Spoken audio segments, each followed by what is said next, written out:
Hello అందరికీ. Welcome back to Dolly dumplings. ఇవాల్టి video వచ్చేసి నవరాత్రులు స్టార్ట్ అయినాయి కదండీ! మొదటి రోజు అమ్మవారికి నైవేద్యంగా పెట్టడానికి పాయసాన్ని ఎలా చేసుకోవాలో ప్రాసెస్ ఏందో చూసేద్దాము. అలాగే ఈ పాయసం గంటల కొద్దీ అలాగే ఉండినా గానీ గట్టిగా కాకుండా పలచగా ఉంటుందండి. ఇప్పుడు ప్రాసెస్ చూసేద్దాము. దీనికోసం ముందుగా స్టవ్ ఆన్ చేసుకొని గిన్నెని పెట్టుకొని ఇందులో 4 కప్పులు పాలు అలాగే 2 కప్పులు నీళ్ళని యాడ్ చేసుకొని మంటని లో టు మీడియం ఫ్లేమ్‌లోకి అడ్జస్ట్ చేసుకుంటూ ఒక పొంగు వచ్చే వరకు మరిగించుకోవాలి. అలాగే ఇక్కడ నేను 4 కప్పులు పాలు, 2 కప్పులు వాటర్‌ని యాడ్ చేశాను కదండీ! మీకు కావాలంటే 6 కప్పులు పాలతో గూడా పాయసాన్ని చేసుకోవచ్చు. అలాగే ఫుల్ క్రీమ్ పాలైతే టేస్ట్ బావుంటుంది. ఇప్పుడు పాలు మరిగిన తర్వాత పక్కకు పెట్టి స్టవ్ ఆన్ చేసుకొని కడాయి పెట్టుకొని 2 టేబుల్ స్పూన్లు నెయ్యి వేసుకోవాలి. నెయ్యి వేడైన తర్వాత సన్నగా కట్ చేసుకున్న జీడిపప్పు అలాగే బాదం పప్పుల్ని వేయించుకొని ప్లేట్‌లోకి తీసుకోవాలి. ఇదే నెయ్యిలో ఒక కప్పు సేమియాని వేసుకొని మంటని మీడియం టు లో ఫ్లేమ్‌లోకి అడ్జస్ట్ చేసుకుంటూ ఈ సేమియాని కంటిన్యూయస్‌గా కలుపుతూ గోల్డెన్ బ్రౌన్ కలర్‌కి చేంజ్ అయ్యే వరకు వేయించుకోవాలి. అలాగే సేమియాని కలుపుతూ వేయించుకోవాలండి. అలానే వదిలేసారంటేను అక్కడక్కడ సేమియా మాడిపోయి సరిగా వేగక కూడా ఉంటుంది. చూడండి ఈ విధంగా వేపుకున్న తర్వాత ఇప్పుడు ఈ సేమియాలో మనం ముందుగా కాచి పెట్టుకున్న పాలని వేసుకోవాలి. అలాగే అన్ని పాలు వేయకుండా ఒక కప్పు పాలు వరకు పక్కకు పెట్టుకోవాలి.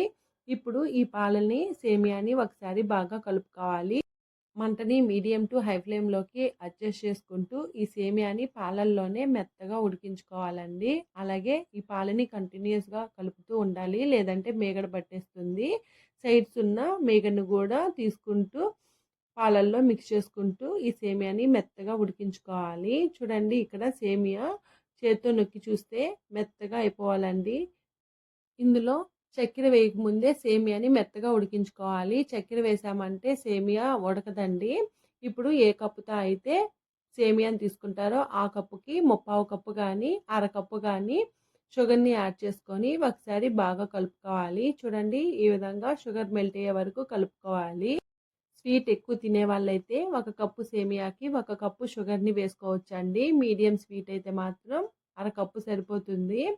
ఇలా బాగా మిక్స్ చేసుకున్న తర్వాత మనం ఇందులో ఒక టేబుల్ స్పూన్ వరకు నెయ్యిని గూడా వేసుకోవచ్చండి. నేనైతే వేయట్లేదు. నెయ్యిని వేసుకున్నా గానీ టేస్ట్ ఇంకా బావుంటుంది. ఇలా బాగా కలుపుకున్న తర్వాత ఇప్పుడు ఇందులో మనం ముందుగా కొన్ని పాలను పక్కకు తీసి పెట్టుకున్నాం కదా! ఆ పాలను గూడా యాడ్ చేసుకొని ఒకసారి బాగా కలుపుకోవాలి. ఇప్పుడు ఇందులో మనం ముందుగా వేయించి పెట్టుకున్న డ్రై ఫ్రూట్స్ అలాగే ఒక టేబుల్ స్పూన్ వరకు ఇలాచీ పౌడర్‌ని యాడ్ చేసుకొని ఒకసారి బాగా కలుపుకోవాలి. ఇలా కలుపుకున్న తర్వాత స్టవ్ ఆఫ్ చేసేసి మూత పెట్టుకొని ఒక 10 నిమిషాలు అలాగే వదిలేయాలండి. 10 నిమిషాల తర్వాత మూత తీసి ఇంక సర్వింగ్ బౌల్‌లోకి తీసుకోవడమే. చూసారు గదా! నవరాత్రుల స్పెషల్ మొదటి రోజు అమ్మవారికి నైవేద్యంగా పెట్టే పాయసాన్ని ఎలా చేసుకోవాలో ప్రాసెస్ ఏందో ఈ వీడియో మీకు నచ్చితే లైక్ చేయండి, షేర్ చేయండి, కామెంట్ చేయండి. అలాగే మరిన్ని రెసిపీస్ కోసం మన ఛానల్‌ని సబ్స్క్రైబ్ చేసుకొని నోటిఫికేషన్ సింబల్‌ని ఆన్ చేయండి. Thank you for watching.